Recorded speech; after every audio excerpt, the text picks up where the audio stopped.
Hello. कैसे हो आप लोग? आज की क्लास में एक बहुत ही खूबसूरत पोएम है जिसका नाम है मार्शलैंड। इसके जो पोएटेस हैं एमिली पॉलिन जॉनसन, उनकी पोएट्री आज हम पढ़ेंगे। तो इस पोएट्री में जो हमारे मदर नेचर हैं यानी प्रकृति है, उसकी सुंदरता और खूबसूरती का वर्णन है। तो देखो, जैसे कि आप देख सकते हो मार्शलैंड लिखा हुआ है आपके स्क्रीन पे। और शुरू करता हूँ आज की पोएट्री।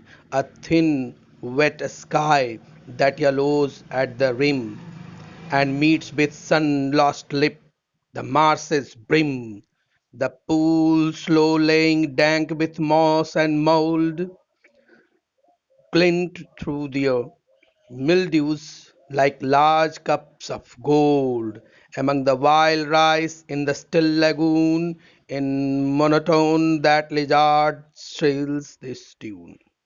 देखो, इस लाइंस का मतलब a thin bit sky that yellows at the rim and meets with sun lost lip marsh's brim. यह लगता है कि कोई तूफान सा आया है, बहुत जोर की वर्षा हुई है जिसमें आसमान को थिन और वेट कहा गया है। और जो यलोज होता है, ब्रिम ब्रिम का मतलब मार्स का जो एज है, और उस वहां पे जाके येलो हो जा रहा है, ठीक है। And meet with sun lost lip marsh's brim. तो यहाँ पे सन लॉस्ट कहा गया जब सूर्य आसमान में नहीं है, और लिप यहाँ पे स्काई से रिलेटेड है। तो pools and meets with sun lost lip marsh's brim, और यह जाके मार्स के किनारे से जाके मिट करता है, मिलता है उससे। यह सन लॉस्ट लिप का मतलब हुआ, लिप का मतलब यहाँ पे स्काई से है, और स्काई ने क्या किया है, सन को लॉस्ट कर लिया। दैट मीन्स इस दो लाइन में, अपर टू लाइंस में यह लगता है कि जैसे यह ट्वाइलाइट का टाइम है और शाम का वक्त है, और यह शाम के वक्त में जो आसमान में सूर्य नहीं रहता है उसके बाद, ठीक है। अब देखेंगे हम लोग आगे की। The pool slow laying dank with moss and mold glint through their mildews like large cup of gold। ये जो पुल है हमारा, पुल लो लेंग, यहाँ पे जो नीचे जो जमीन में जो पानी जमा रहता है पुल में, यह तरह तरह के ग्रीन ऑर्गेनिज्म जो प्रकृति की सुंदरता है उससे छाया हुआ है। और इस पे जो ट्वाइलाइट के टाइम का लाइट जो पड़ता है ना, वह इन सारे मोल्ड्स को, मिल्ड्यूज को, ये लार्ज कप ऑफ गोल्ड यानी सुनहले बड़े से प्याले के रूप में यह चमकता हुआ नजर आता है जब यह शाम के वक्त का, इवनिंग टाइम की लाइट जब पुल पे पड़ती है। और इस जो पुल है इसमें जो फंगस या फिर एल्गीज या मोल्ड्स या मिल्ड्यूज जो वहां पे हैं, वो सभी सुनहले और गोल्डन जैसे लगते हैं, और इसीलिए यहाँ पे पोएटेस ने लार्ज कप्स ऑफ गोल्ड बताया है। Among the wild rice in the still lagoon, in monotonous the lizard shrills his tune। अब देखो यहाँ पे क्या है कि लिजार्ड जो होता है एक मोनोटोनस साउंड के रूप में वह वर्क किया है। अब यहाँ पे देखो एक पर्सोनिफिकेशन का यूज किया गया है जिसमें थिन बिट स्काई को वर्क करते हुए दिखाया गया है। यहाँ पे जो लिजार्ड है उसको एज ए ह्यूमन बीइंग श्रील करते हुए दिखाया गया है, ठीक है।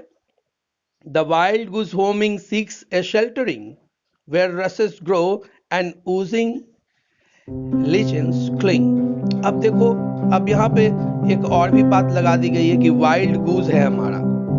वाइल्ड गूज शाम के वक्त जैसे सभी चिड़ियां अपने घर की ओर लौटती है, यह जो हमारा मार्शलैंड है वो लाइफलेस नहीं है, it is full of life. यह जो मार्शी एरिया है, ये जो पूल है, यह जो दलदल है, कीचड़, यहाँ पे गूज अपने घर की ओर लौट रही है। कहाँ है भाई? वो अपना सीक शेल्टरिंग यानी वह अपना आवास स्थल खोज रही है जहाँ वो रहती है। उनका आवास स्थल क्या है?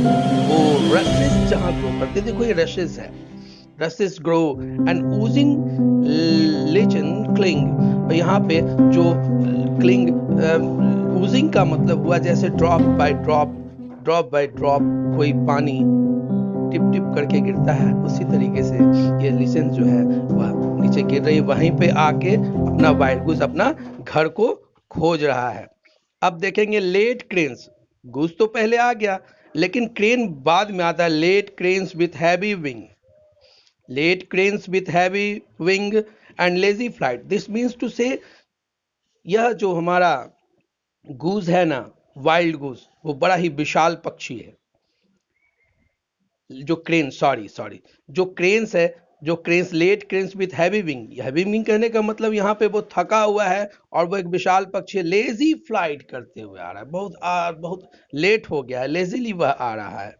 Sails of the silence with nearing night, और जब हमारे क्रेन महाराज आते हैं ना, वो लेट से, जैसे कैसे कोई आप पार्टी में जाते हो, लेट से जाते हो तो डीजे वगैरह बजना बंद हो जाता है, तो वैसे ही यहाँ पे जब क्रेन आ रही है तो कंप्लीटली शाम हो गया है और वह लगभग रात आने को ही है। इसका मतलब जो हमारा ट्वाइलाइट का इम्पैक्ट है, जो गोल्डन, जो येलोइश, जो कलरफुल वो नजर आ रहा है, वो गोल्डन येलोइश कलरफुल धीरे धीरे फेंट हो जाएगा, क्योंकि क्रेन लास्ट में आता है इस पोएट्री में। और देखो अब कितनी खूबसूरत ढंग से पोएटिस ने मदर नेचर को और इसकी ब्यूटी को डिस्क्राइब किया है। अब देखो इसकी कंपैरिजन, लेट क्रेन्स जो आई हैं उसकी कंपैरिजन लास्ट के 4 लाइनों में बताया है पोएटिस ने कि जो किस प्रकार से जो लाइट है वह कैसे लाइट धीरे धीरे खत्म हो जाएगी इस मार्शलैंड की।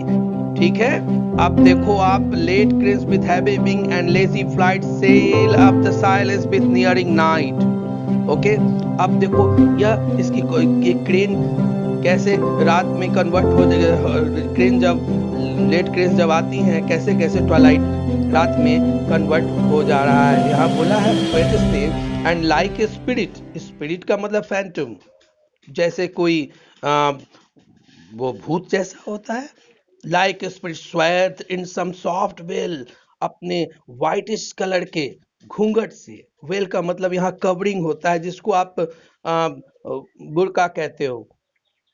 And like spirit swathes in some soft veil steals twilight, क्या करता है वह चोरी कर लेता है, किस चीज की, ट्वाइलाइट की, जो शाम की जो रोशनी है उसको खा जाता है एक भूत की तरह।